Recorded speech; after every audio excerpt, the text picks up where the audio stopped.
Gusto daw po ng INC na maging mapayapa ang kanilang kilos protesta. Okay.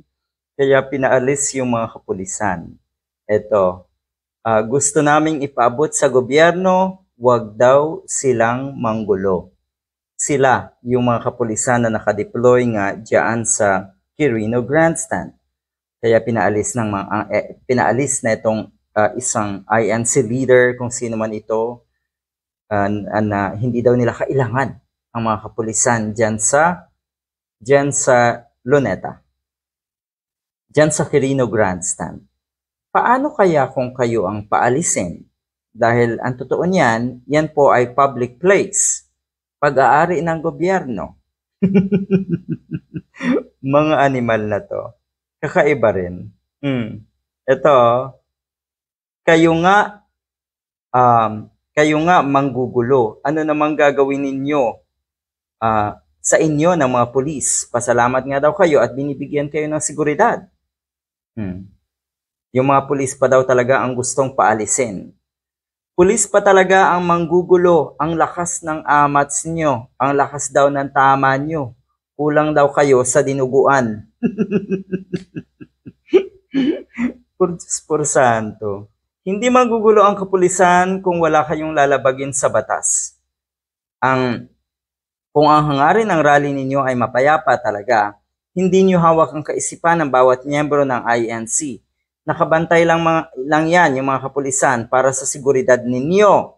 At sana nga mapayapa ang rally ninyo. Maganda yung kanyang sinabing yon. Sana mapayapa. Anong karapatan nyo daw na palayasin ng kapulisan? Diyan sa paligid. Public place yan. Hindi nyo pag-aari ang Quirino Grandstand at ginagawa ng kapulisan ang kanilang mandatory para sa kapayapaan ng inyong rally. Talaga lang ba? Gusto nyo paalisin? Ay medyo kakaiba to Kakaiba yung panawagan na umalis kayo mga kapulisan. Doon daw kayo sa station ninyo. Exactly. Ito ngayon ang station ng mga kapulisan dahil merong rally sa lugar na yan. Ulitin lang natin na itong Quirino Grandstand ay public place ito. Sana nga matauhan ang PNP at kayo ang paalisin. Sana nga mapikon ang kapulisan at kayo ang paalisin lahat diyan.